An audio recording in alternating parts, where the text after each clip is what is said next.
San Pedro o ang pagpaniwala ni Pedro.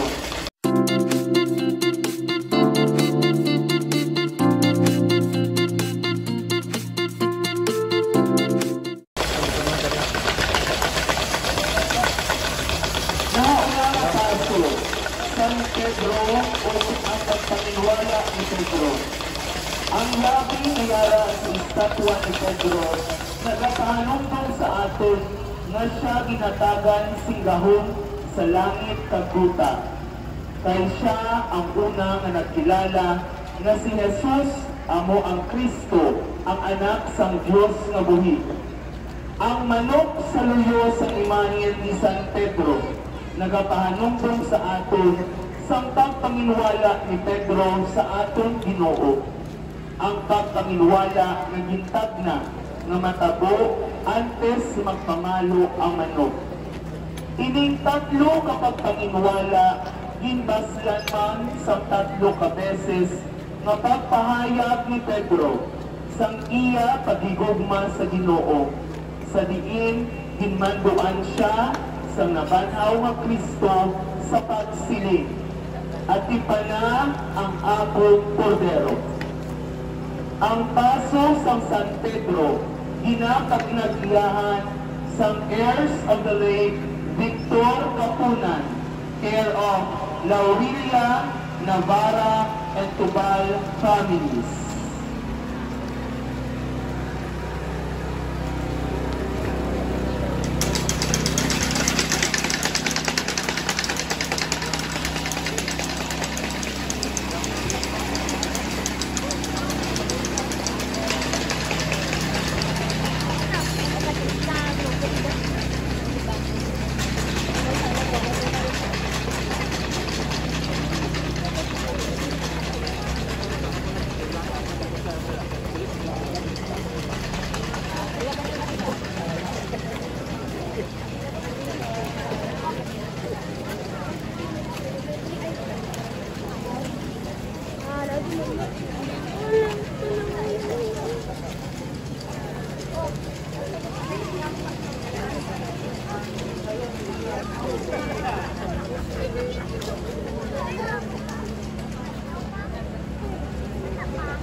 Ikaduha nga paso, pangalaba ukon Getsemani.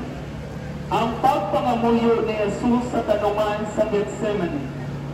Pamalandungan natin ang matinuuhon kang mahigugmaon nga pagsalig ni Jesus sa kabubuton sang iya amay. May mga kahadlok siya nga nabatyagan, may kabudlay, kag mga kasakit. Pero labaw pa diri ang iya pagigugma sa amay kag sa aton man.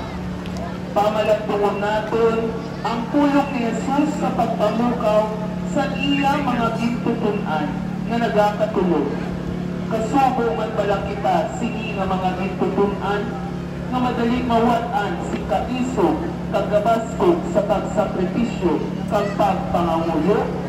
Upon ginatamaran bala kita na magpadayon sa pagpanimuha nga magmaayon.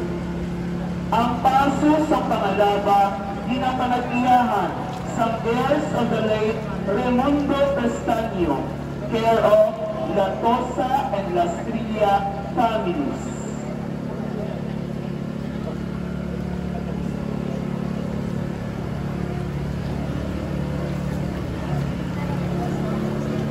Dinahinyo ang pamilya sa tagila sang paso sang pangalaba kag ang mga luyag mag-upod sini sa pagsunod sa paso.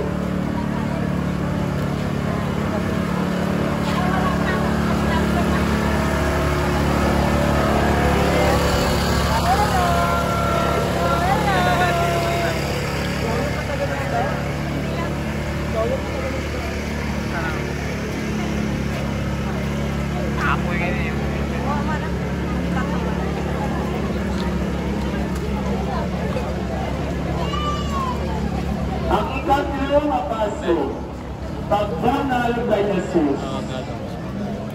Katulad sa karnero nga mahagop, wala magpamatok ang Ginoong Jesucristo, samtang nagakapilas ang iya digod sa mga latigo ng mga salsalon. Siya ang karnero na nagawala sa aton mga sala. Ang pagtagsik sa iya mga dugo, samtang ginabunal siya na nagait sa haligi nga bato, gintak na sa mga propeta sa tupa. Ining iya pagbaton sa mga pagbunal, bahil sa iya pagtuman sa kabubod sa kamay, para sa kapatawaran kag kaluwasan sa mga katawuhan. Ang paso sa pagbunal kay Jesus, ginapalagiyahan ni Mrs. Angeles Lago and family.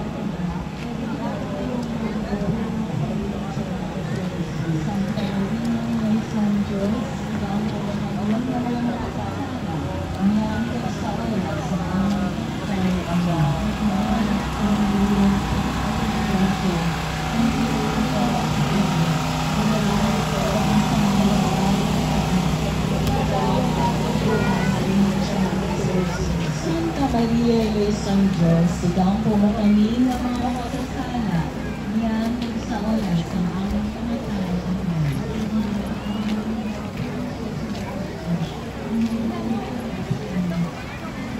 Ika-apat na paso, pagyubit. Pamalandungan ta si Jesus na sang mahampak ang mga soldado naghimo-himo sa korona nga tunog para sa pag-insulto kag pagyagota sa iya. Gintabunan nila ang iya mga mata, samtang ginahanod siya. Gintamay pa nila siya, at sa paghanod sa iya, kinahanglan niya pakton kung sino ang naghatorhanod sa iya. Apang initanan, ginbato ni Jesus na wala sing reklamo. Apang puno siya si pasensya kag pagpaubos, bisan pa na hindi siya tapos sa pag-abot sini. Ang paso sa pagyubit, ginapanagiyahan sa heirs of the late Andres Laha, care of Renato Laha and family.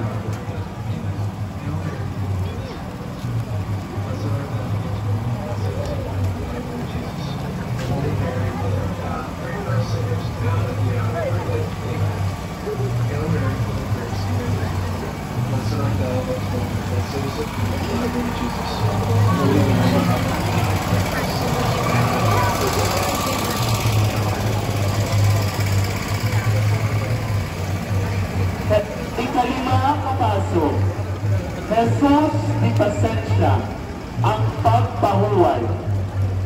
Ini nga imahen sa nagaantos na Ginoo na nagahawid sang tibaw sa iya mga kamot, nagapahayag sa aton sang iya pagka mapainubuson sa tunga sa mga pagpasipala sa iya.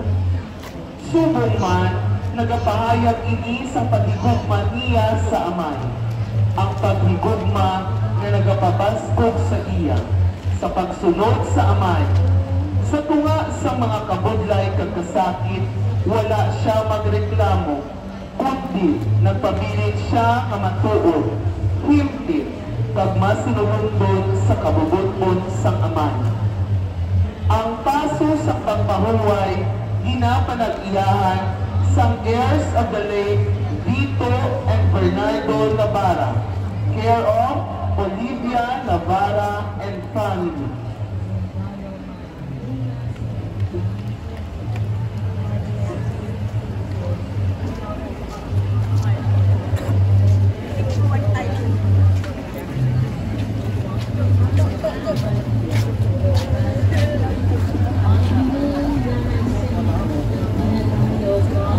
Ika-anong na paso, Cruz ang kwentas Tukol Nazareno, ang pagtasan sa krus.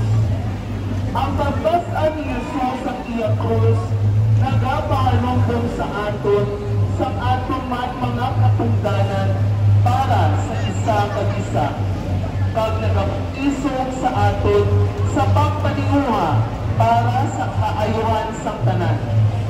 Hindi kita dapat magkatublag sa krus na aton ginadala, kundi dapat yara kita sa paghidain kag kalipay sa pagipusog. Hindi plamo, hindi naton ini nuhungkol kag matinuuhon ng mga anak sa katulad ni Kristo. Ang paso sa Nazareno ginapanagiyahan sa heirs of the late Francisca Lacorte, care of Esperanza Tan and family.